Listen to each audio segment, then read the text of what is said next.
Hello, everybody. There's a little bit of delay here. I think I am going to look at my Zoom screen instead. Hi, and welcome to this little session of ours tonight. I am actually going to be a very good girl and put my phone on silent before we start. It's already started to go off. Apologies for that. So, today we are here to celebrate something very, very, very, very special. At least it is to me, and I think it will be to many others out there as well. So, today is the big launch of Refuge Ready, which is a guide for women or others actually too who think they need to go into to refuge or shelter. And this book is just what it says on the tin, almost like the seal advert. Essential tips and what to expect when entering a woman's refuge. So this is basically a little pocket guide because it's very little. It's thin, it's easy to hide, and it is just that essential tips. So it covers no stories, no fluffer things, no pictures, just pages with a few pages, 48 pages altogether, with a little bit of text. So I'm going to screen share a little bit, just to keep myself on track, because otherwise I can easily talk for hours, and especially about these topics. And I guess we all have something better to do later on tonight than that. So I am just first going to go to my presentation and present.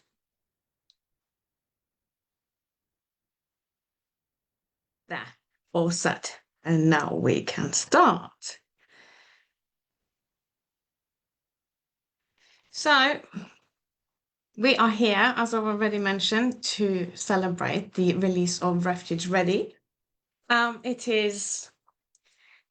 has come together really quickly at the end here because I was going to release it under a pen name, and luckily I got to change it over to my name, which makes life a lot easier for me, but also it's good because I'm working with authenticity at the moment.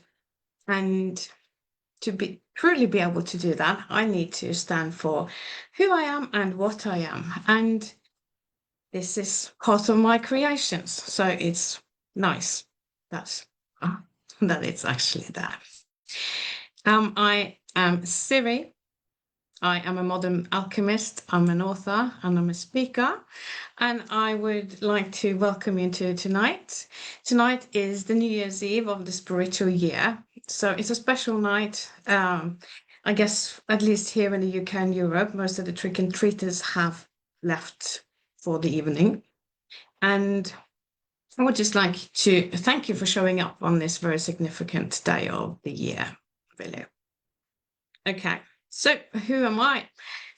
I have a broad background from politics and boardrooms and management, topics like culture and history, computers, retail, refuge, holistic therapies, life coaching. I used to coach women who were recovering from narcissistic abuse.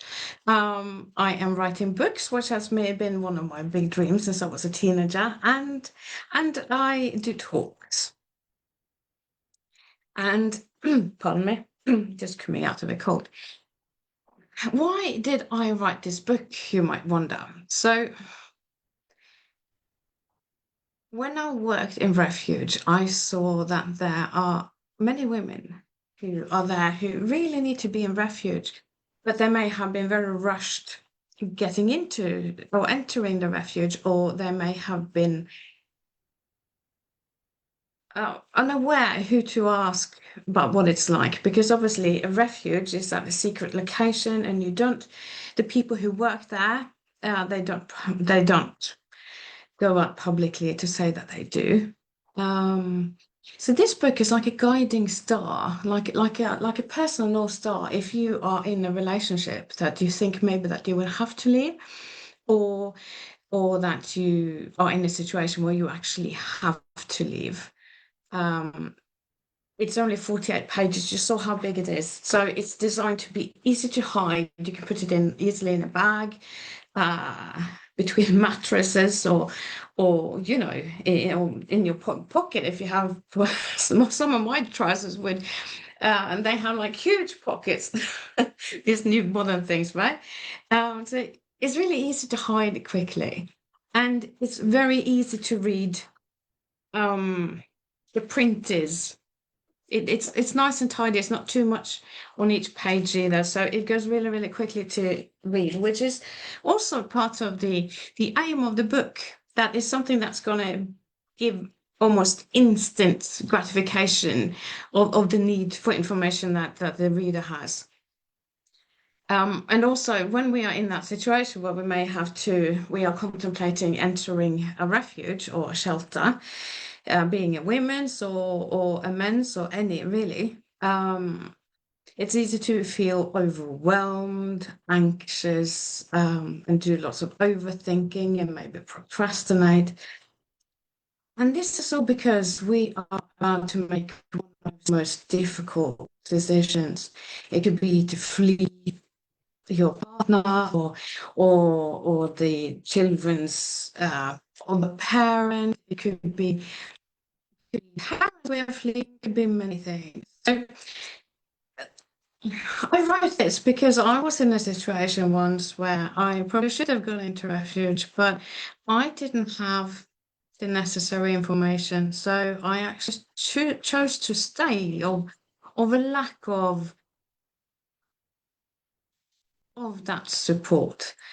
And um I have seen the effects of that on myself and on my children, and I don't really need to the rest of the world or other people to go through the same thing. And I know that I am not a victim. I was a victim as back then, but I don't identify myself as a victim. This is long ago now, and it's been lots of healing going on, which is also probably why I now am ready to stand for this part of my life, I suppose.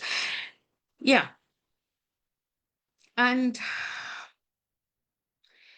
this guide is, as I've already said, it's a practical, non-judgmental roadmap for preparation or leaving.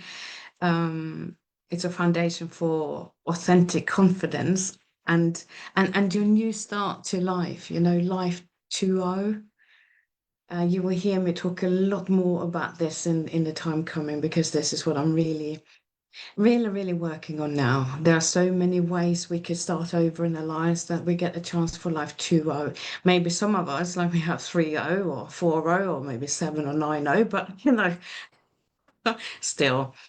And there is a certain kind of maybe confidence that comes with this, and also how we deal with that in general.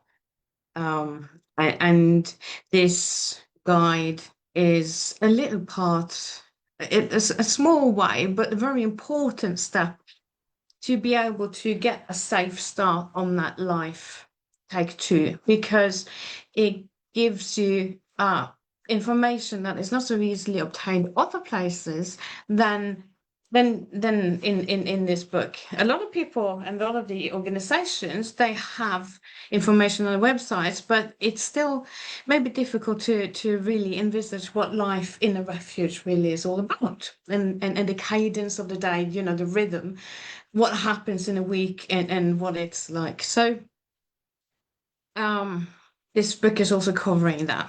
And I called it a book. Technically, I guess it's a guide because it's too thin to be a hardback. But then again, you couldn't bend it, and it couldn't be so easily hidden if it was.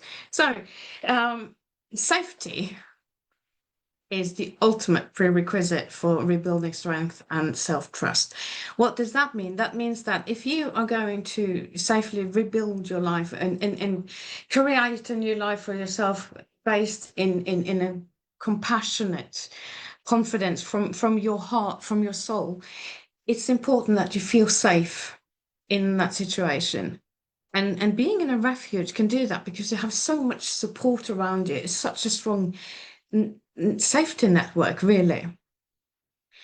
And I was talking to a friend of mine yesterday. You may have heard about her. Her name is Amy Thurman, and she's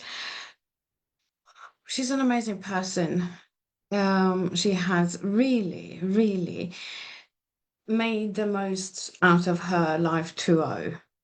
And she's really had a battle on her hands, being totally dependent um, with help for everything to be able to walk again with a broken neck and severed brainstem. And she is quite a miracle.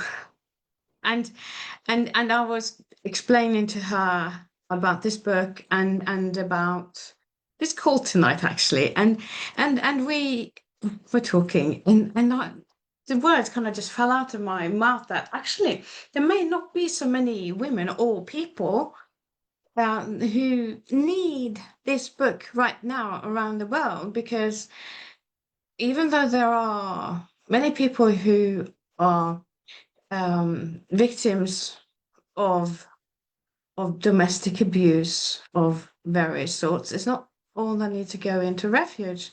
It's not all that are that urgent or that severe. But so the people who need this book right now, there may not be like millions of them at this very moment in time, but the need for a vast and a vast and embracing network of people who need to know about this book, and to ensure that it's readily available for all the women who actually and other people who need it.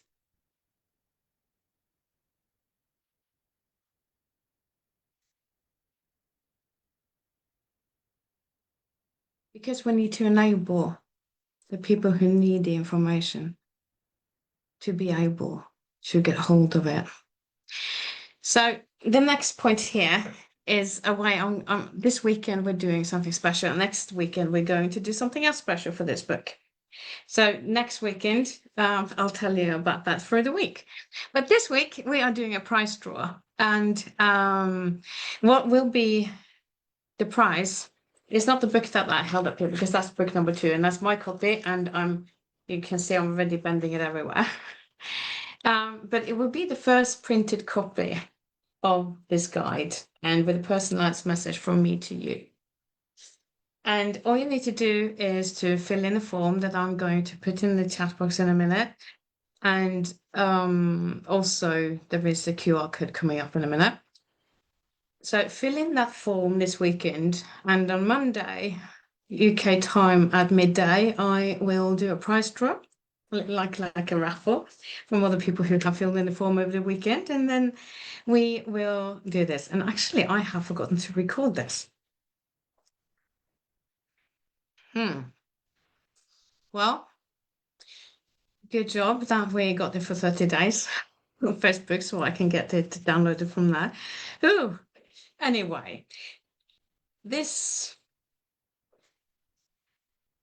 little raffle is to have a little bit of fun, but it's more to it than that, okay? Um, because on this Google form that I will give you the link to in a minute, there is also access to an 8-week authentic confidence journaling course. Basically where you can journal yourself back to authentic confidence. This is circled around narcissistic and toxic abuse. And also you can request access to what is that called, the Red Flag Handbook, which is an ebook for similar. It's informative, and it's designed to bring awareness around narcissistic and toxic abuse. So we're going to do a little Q&A. And if you have other questions, put them in the chat, and I will get back to you very shortly to answer that. So why was it so critical for me to, maybe for me who works in the niche of authentic confidence, to write a book on such a apparent different or heavy topic? As I already explained earlier, that if I'm going to be authentic, I need to be able to embrace and stand for everything I am, for good and bad. Otherwise, my confidence wouldn't be authentic and I wouldn't be authentically me. And there are so many people out there trying to be someone else or some people they look up to or they try to be like someone else. But the thing is, everyone else is taken, even you, because you are occupying you. So we're all taken, right? So given my own experience, um, how could I ensure that the book remained non-judgmental and purely practical? That was actually quite easy because, as I mentioned before, there are no stories in the book. There are no analogies. There are no things from my private life in there. There is no examples from my professional life in there. It's just what you need to know when you are considering or contemplating entering a refuge, and that's it. That's all there is to it. So that's how I can be fairly sure about that. Um, and the next question. So I'll pre-prepare these questions because I guess that will help you get to know the book a little bit better and the background around it, really. So, why is the information in Refuge Ready often missing in other self-help health books on abuse recovery? And very often we are talking about embodiment, about healing and trauma, and the mindset shift that needs to be happening. But there are not so many focusing on the actual practical steps that somebody needs to do. And for instance, if you're going to go into a refuge, you may contact a national helpline, or you may call a charity directly that helps survivors of domestic abuse, and they will give you information and everything. But if you then can know roughly what it's like before you set into that process when you are already so stressed and filled with anxiety, that will give you confidence and security and give you a much better start than if you come to something that you go in completely blindly.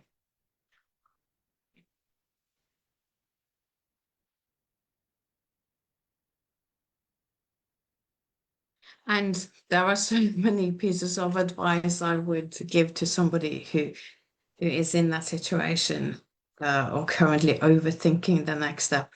It's so easy to go into the trap of maybe to feel guilty or blame yourself. It could be so easy to overthink. It's really not that bad, is it? Isn't this what a relationship is like? For instance, some people have never had a normal relationship, even growing up from childhood, if they had toxic parents as well. So the best advice I can give you is if you feel unsafe, if you feel like there is a danger to your life or the safety of you and your children, then considering going into a refuge and contacting a helpline, it's not overthinking. Because if you just call that helpline, and you have at the back of the book here, actually, there is a long list over important numbers and websites. And here you have, for instance, the National Domestic Abuse Helplines and supports and different ones that are. This is for the UK because this is where I live, this is where I work. I know there are similar organizations in the rest of the world, but I couldn't cater for that while I was writing this book because it would be a little bit outside of my scope. But the cadence of being a refuge and the situations that can occur before you go in and when you are there is very, very similar, which is why I think that it will still be a book that is very useful in many other parts of the world as well. So Don't think about it. Just call the helpline, and then they you can get help from there. I did write a book in British English. Um, and as I just explained, yes, that I could only really cater for the practicalities in in the UK because this is where I have first-hand experience in it. Even though I've talked to many people in different countries, it's still where I have my hands-on experience, which is why I can talk to you about it here.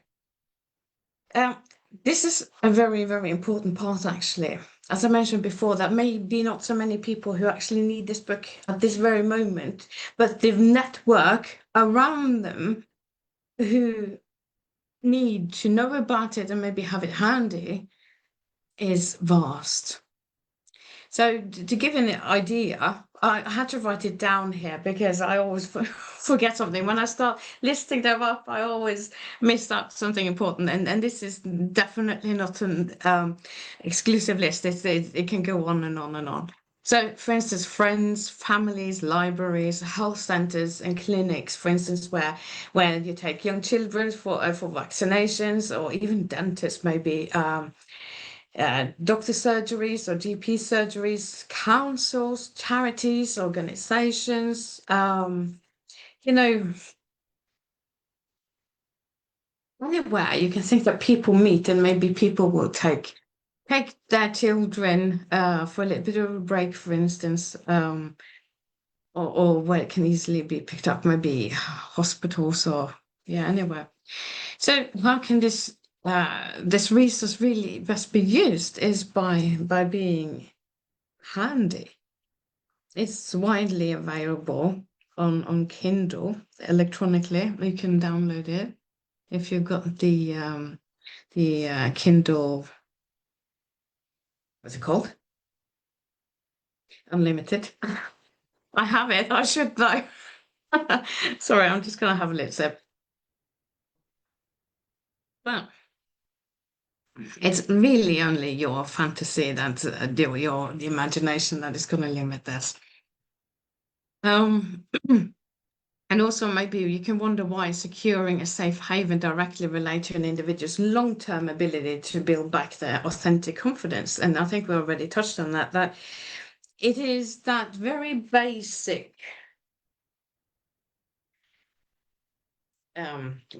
layer in all humans that the first thing that we need to have sorted out to be able to function properly is safety, security, roof over our heads, food, and also to feel secure that we are out of harm. Because then we can relax and we can start to rebuild ourselves. And as long as we are still in that fight and flight mentality and the bodily responses for that, and what that does, all the effects that has on the brain, which will be covered a lot more in this ebook that you can grab and get your hands on over the weekend as well. Um, yeah,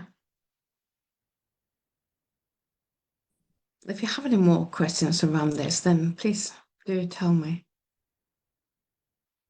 Okay, so how did a free 8-week journaling course help bridge the gap between leaving and rebuilding? This course is a journaling course, so you have 8 weekly drips into your email, and there is a chapter. Um, I used to have this as a video course, but actually, I think it's better if you can read it on your phone or on your laptop or tablet. So I have recreated it back into yeah, something that you can read instead of listening to. And and it covers topics that are created to give you awareness of who you are and where you are, but also uh, to give you information and teach you, and combining that with where am I in relation to for instance, narcissistic abuse grief, which is covered in the well, since I mentioned that, so nag is basically grieving the life that could have been. It's it's something that often haunts us, especially if we have children in the situation. So, since I've been talking about authentic confidence, I also wanted to talk to you and explain to you a little bit about how I think about that and why I am mentioning it so much and why it's so really relevant to all of this. If you just take 10 seconds, because I've already been talking and you've been reading this, to think about this. What does authentic confidence truly look, sound, and feel like to you, both in yourself and others? You may have heard those two words together before, you may not. So I'll just get going and explain to you. Okay. So confidence, if you go to the Oxford Dictionary, it says that a belief and an assurance in one's own abilities, self-confidence, the abilities of another. So you have confidence that someone else could do something. And this kind of covered the self-belief and trusting in others, and also the assurance, that feeling of being certain about something. And if you then look into what authentic is, um, which is to be true to one's own personality, spirit, or character, says Merriam-Webster, or an authentic person, object, or emotion is genuine. It also defines it as of in undisputed origin and authorship, which is genuine, and that's Collins English Dictionary. That explains it like that. Representing one's true nature or beliefs, true to oneself or to the person identified, says dictionary.com. If something is authentic, it is real, true, or what people say it is. And this we have from Cambridge Dictionary. So when you put it all together, I had this epiphany to start calling things authentic confidence. And and then I had to look into it. What it really, really means, because what to me, it came like this: a genuine and realistic belief in one's own abilities and qualities, combined with a willingness to be vulnerable, learn, and grow. It is not about being flawless or superior. It's not an external thing. It's not about what other people think about you, but about being true to yourself while having the quiet assurance that you can handle life's challenges. And when I had this epiphany about this, I obviously had to break it down as well so that I can help you think through it as well, right? And to have that belief in yourself where you can think that I can do this. And then maybe you have a bad day and you're going to do a presentation, and you know that that presentation is not the best you have done, but it's the best you could present that day.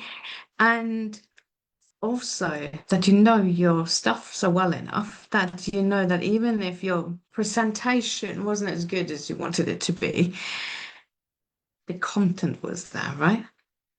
And sometimes that can make up for you having stumbled a little bit. And we can't be anybody else than ourselves anyway. And sometimes we have different moods, we have different things that affect us, and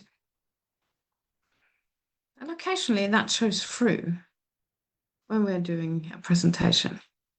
I think it's so important to remember that we are vulnerable, and to be able to also show that to the world, that being a super person or superhuman as we are, because we have, all of us mostly, had life 2.0 or 3.0 or 4.0.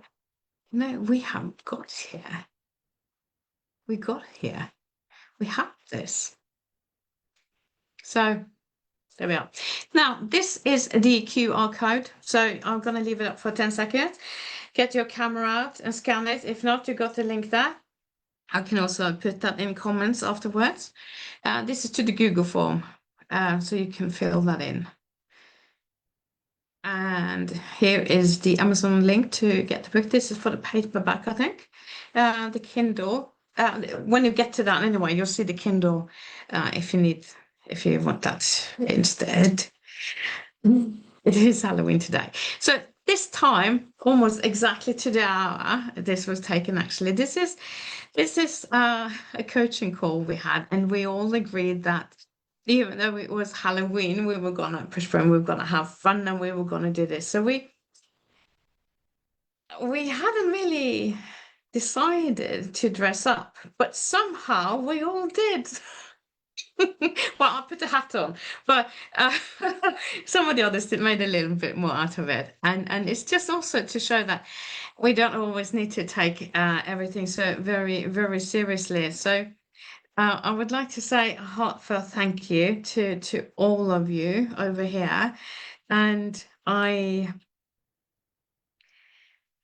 yeah, thank you for taking the time to be here with me, and also on this special night. And I hope that you get to see it as the start of a new era in your life, either for yourself or someone else, or maybe for yourself, even just to help others. So yeah, I really, really hope that this is going to help a lot of people out in the world because we all deserve it. And happy spiritual new year. And I hope that you have see this as a chance now tonight to get rid of the old and start afresh with new energies, with new not only goals, not like New Year's goals where you have where you make promises to yourself that you're never gonna keep. No, this is like think deeper, think like strategies. And with this, I bid you a very, very um good evening. And thank you all very much for showing up. So thank you and have a good evening. Bye bye.